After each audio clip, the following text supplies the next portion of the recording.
reflexión, intercambio de ideas y diálogo. Mesa de análisis en presencia universitaria por la noche.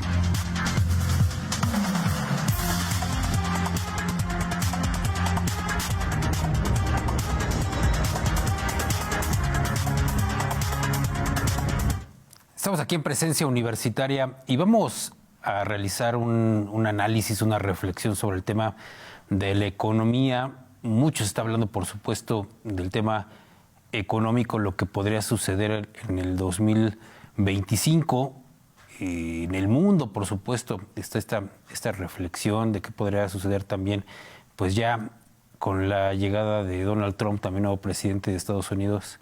Igualmente, pues qué sucede con el tema de las guerras que en estos momentos se están llevando a cabo, y todo ello pues evidentemente afectará a México en su momento, además de que pues también estamos iniciando sexenio con la presidenta Claudia Sheinbaum, y que también pues habrá que analizar cuáles son justamente las políticas públicas encaminadas al tema de la economía, las estrategias económicas, y de eso vamos a platicar el día de hoy con el doctor Enrique Cato, investigador de la Universidad Autónoma de Querétaro, economista, por supuesto, experto en todos estos temas que tienen que ver con la economía. Y hoy vamos a platicar con el doctor.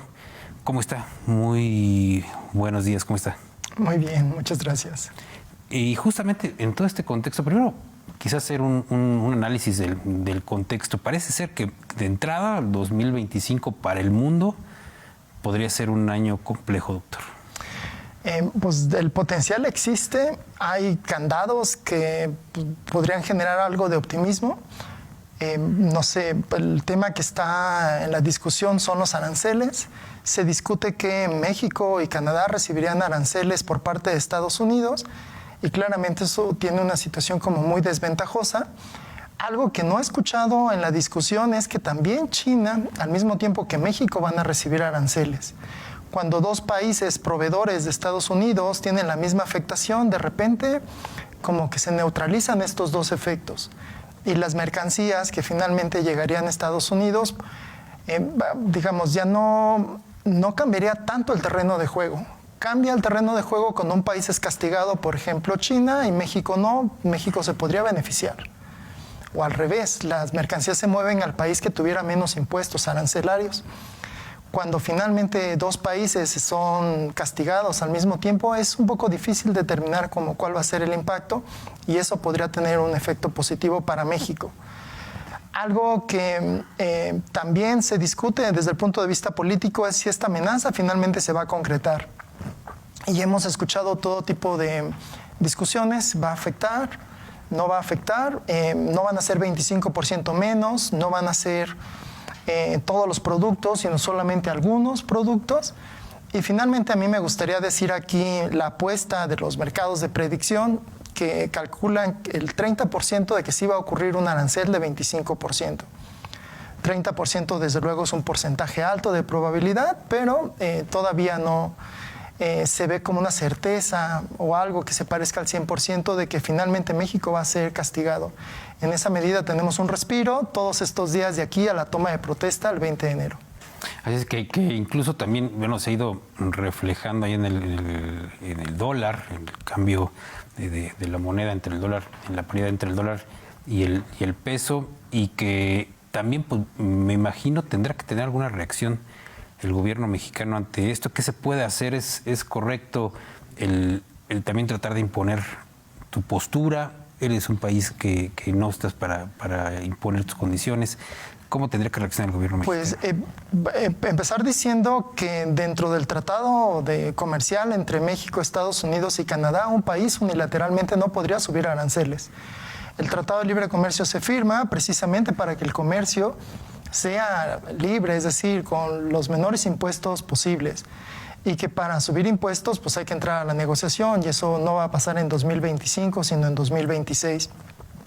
Y entonces la estrategia que está haciendo el gobierno de México pues es un tanto comunicación hacia la capital de Estados Unidos y hacia los ciudadanos mexicanos, explicar que la mayor parte de las mercancías van hacia Estados Unidos, y además mucho de ese porcentaje son empresas estadounidenses. de tal forma que los aranceles significan cobrar un impuesto a empresas estadounidenses que están produciendo fuera de su territorio.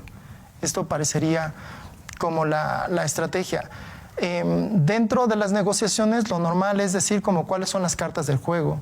Y digamos, la manera que tiene de responder México es reaccionando de la misma forma. Si se suben aranceles de un lado, subir aranceles también del otro. Y eso no es para llevarlo a la práctica, sino para finalmente tratar de persuadir a Estados Unidos de que no cobre aranceles. Creo que es una estrategia correcta, está dentro del margen de negociación. A muchas personas le parece que no se debería hacer esa discusión tan pública, sino hacerlo más, digamos, en las negociaciones entre los funcionarios. Yo creo que es buena noticia que todo el mundo nos estemos enterando de cuáles son los términos de la negociación para finalmente tratar de generar calma dentro del público, que no tenemos muchas otras opciones más que estar observando la discusión pública. Y que también en este contexto comentaba sobre el tema de las guerras. ¿Podrían encrudecerse estas guerras? Ahorita todavía no está este panorama, aunque está la amenaza prácticamente todos los días de que podría aumentar la escala de las guerras, la de Ucrania con Rusia, la de Israel con Irán o con Palestina, el tema también de China. Entonces, bueno, estamos en alerta mundial constante por el tema de las posibles guerras. Doctor, ¿esto va a afectar también la economía? Recientemente Banco de México hizo su informe trimestral y llama la atención que entre los factores a observar son no económicos. La economía más o menos funciona pues, relativamente bien. ¿Cuáles son las amenazas? El cambio climático, los mercados financieros, la geopolítica, lo que pasa en otro país, en este caso Estados Unidos. Entonces, llama la atención que este mundo interconectado que puede tener beneficios, de la misma manera cuando el mundo externo a México está en una situación de vulnerabilidad, finalmente también atrae. Entonces, son como los beneficios y los costos de estar conectados al mundo. Probablemente el tema de Israel y Palestina pueda alargarse más y esta afirmación que hace Donald Trump de terminar con la guerra de Ucrania probablemente pueda ser cierta. Se van moviendo, pues digamos, hay días antes de que tome protesta, pero probablemente podamos observar en la primera mitad del 2025 que finalmente termine y eso sería como un elemento a favor. Recordar que cuando inició la guerra entre Rusia y Ucrania, finalmente incluso la economía mexicana se ve afectada.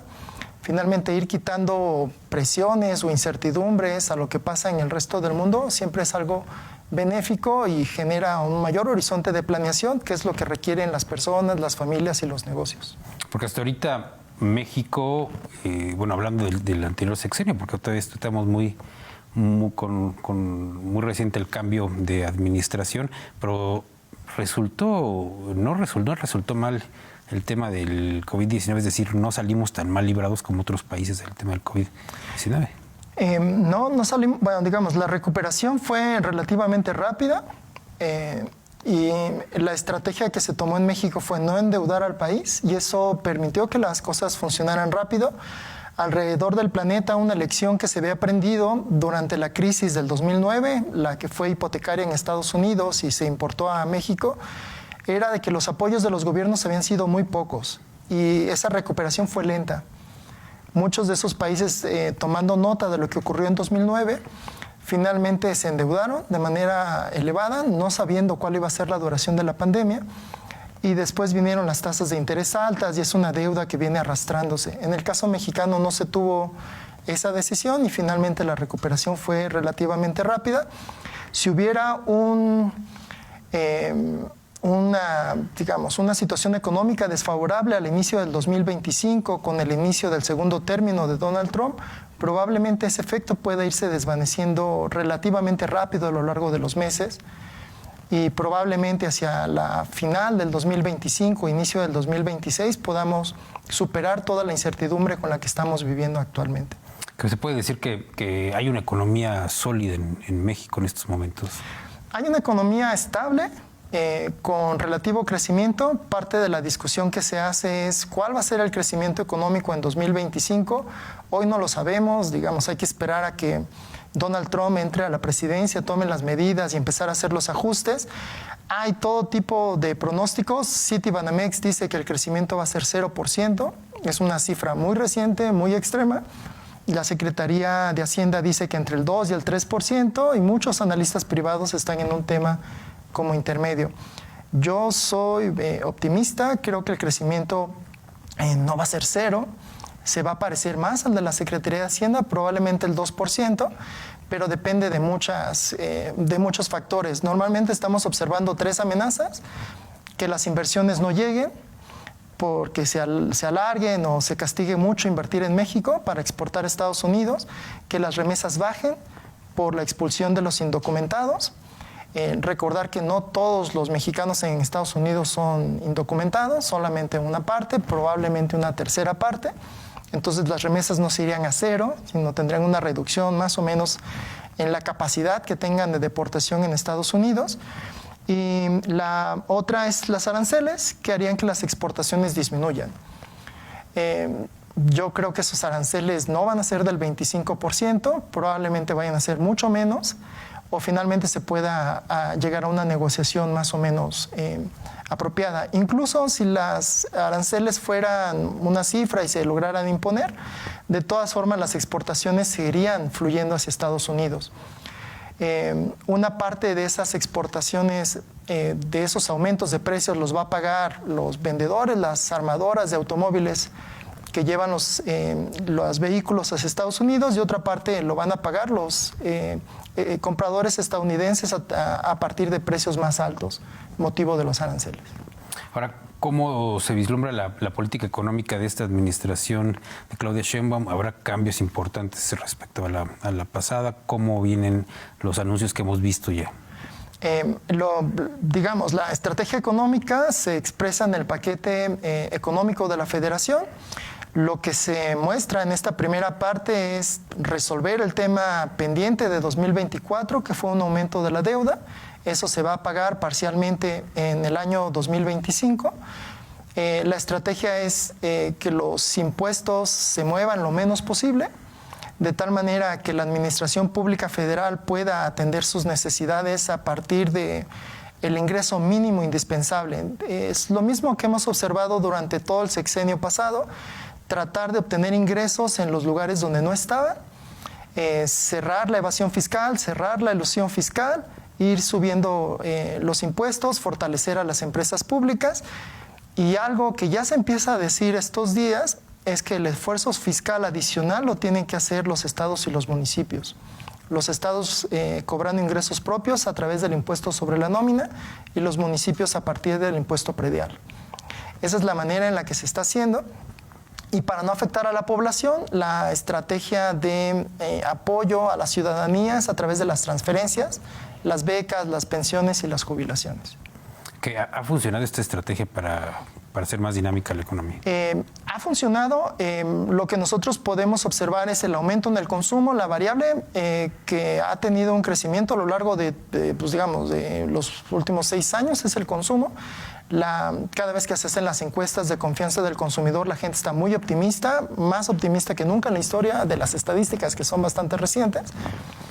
Y eso ha permitido que la economía siga avanzando. A veces se detiene el sector construcción, a veces se detienen las exportaciones. El gobierno no está contribuyendo mucho con la expansión porque está en un plan de austeridad fiscal, pero el dinero llega a la familia. Y se están sumando 2 fuentes de ingreso para la población: el aumento de los salarios mínimos, y por el otro lado la disponibilidad de más ingresos para los adultos mayores y para los jóvenes. Entonces es algo que se puede observar en las estadísticas macroeconómicas. Ahora, justamente también en esta administración pues viene todo el tema de las reformas. Y por ahí se decía que incluso la reforma al Poder Judicial podría en alguna forma afectar la llegada de inversiones y bueno, se ha estado hablando reiteradamente de la posibilidad de que haya alguna situación negativa para el país ante estas reformas que se están dando, y que algunas de ellas también son reformas laborales. ¿Qué pasaría si se dan estas reformas, por ejemplo, a nivel laboral? ¿Si habría afectaciones para las empresas? ¿Habría huida de inversiones? ¿Cuál es el panorama que se puede ver ante todos estos cambios que estamos viendo? Yo creo que es importante escuchar la voz de las partes, en este caso de los empleadores. Y lo que ellos señalan, por ejemplo, en el caso de la reforma para reducir la jornada laboral, es que se debería hacer una implementación gradual. De cierta forma, la declaración lo que dicen es que es una reforma atendible, que es necesaria, que es algo que se puede observar en algunos otros países, pero que representa un costo, digamos, en términos de mayor costo laboral y menores ganancias, y que se necesitaría un horizonte de tiempo para poder implementarlo. Un poco la conclusión es de que es algo hacia lo que nos vamos a ir moviendo gradualmente y que tenemos que ir ajustándonos. Probablemente algunas empresas que no tengan un margen de ganancia suficiente finalmente van a salir del mercado. En general, la situación va a ser como positiva porque las empresas más productivas son las que van a permanecer. Y esa es como buena estrategia, y finalmente muchas personas van a tener unas jornadas de trabajo mucho más equilibradas. La discusión normalmente le llamamos vida, ¿no? Trabajo, equilibrio, trabajo, vida. Y finalmente, pues eso es una señal como bastante positiva, especialmente en una época donde hablamos de la fatiga laboral o el burnout, ¿no? Entonces esto puede moverse como en buena dirección. Sobre los efectos de la reforma judicial, yo creo que se están empalmando dos fenómenos de incertidumbre y finalmente no vamos a saber cuál es cuál, porque todo este tema que tenemos de la renegociación y los aranceles en el Tratado de Comercio con México, Estados Unidos y Canadá, finalmente hicieron una pausa en toda la materia de las inversiones y no vamos a poder saber, digamos, de manera sencilla qué parte fue por las reformas al Poder Judicial y qué parte por el ambiente internacional. Pero también hay otra situación grave en el país, que es la de la inseguridad que estamos viviendo. Pues, son como cosas que tenemos arrastrando, yo creo, ya una década, ¿no? Sí, más. Un poco más de una década, 15 años quizás, tenemos arrastrando. Al final fue un impacto muy negativo los primeros años, después la vida pública más o menos se fue acomodando y dejó de tener un peso tan importante, un costo tan importante en la vida social y en la vida económica. No quisiera que me malentendieran, solamente que al principio era un fenómeno nuevo y nos fuimos adaptando un poquito a sobrellevar los negocios y finalmente los desplazamientos en las ciudades.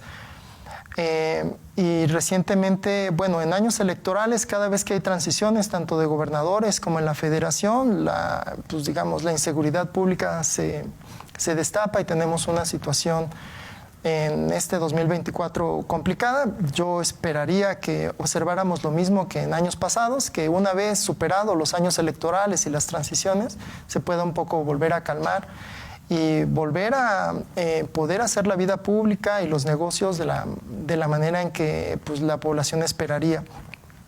Me gustaría señalar que los costos de la inseguridad pública no son iguales para todo tipo de familias y para todo tipo de negocios, particularmente el sector de empresarios de tamaño mediano son como los más afectados. Digamos, las empresas grandes tienen como más estrategias y presupuestos para prevenir la inseguridad. Los pequeños negocios al final están en una zona de supervivencia, muchos de ellos. Finalmente, esos costos se distribuyen en una parte o en un escalón mucho más sensible para la vida pública. Y que de hecho yo recuerdo algunas épocas en donde se le intentó dar, por ejemplo en la época de Fox, mucho apoyo al pequeño comercio, al mediano comercio. Y en esta administración de López Obrador y en la actual no hemos visto, por lo menos programas así que llamen la atención en este aspecto. ¿Es otra la estrategia con estas empresas? Es una estrategia aún más popular que la que observábamos con Vicente Fox. La idea era muy pequeños créditos para negocios, prácticamente micronegocios. Y ahora con la actual presidencia de la República sí se busca algo como lo que habíamos estado observando durante Calderón y Peña Nieto, que es tratar de enlazar empresas nacionales a las cadenas globales de valor, a las manufacturas de exportación.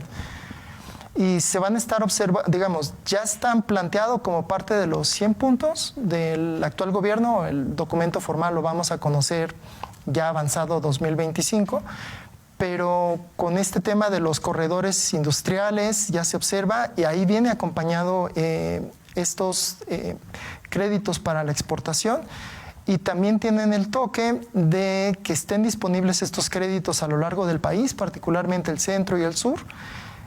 Y además que también están etiquetados parcialmente para que lo puedan recibir mujeres empresarias.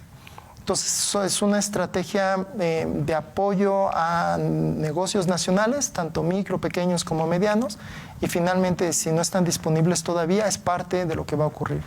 Porque los que cuentan con un negocio, un pequeño negocio, una tienda, un pequeño restaurante, una fonda, estos muy pequeños negocios, prácticamente negocios familiares, han visto en este último año una situación muy difícil.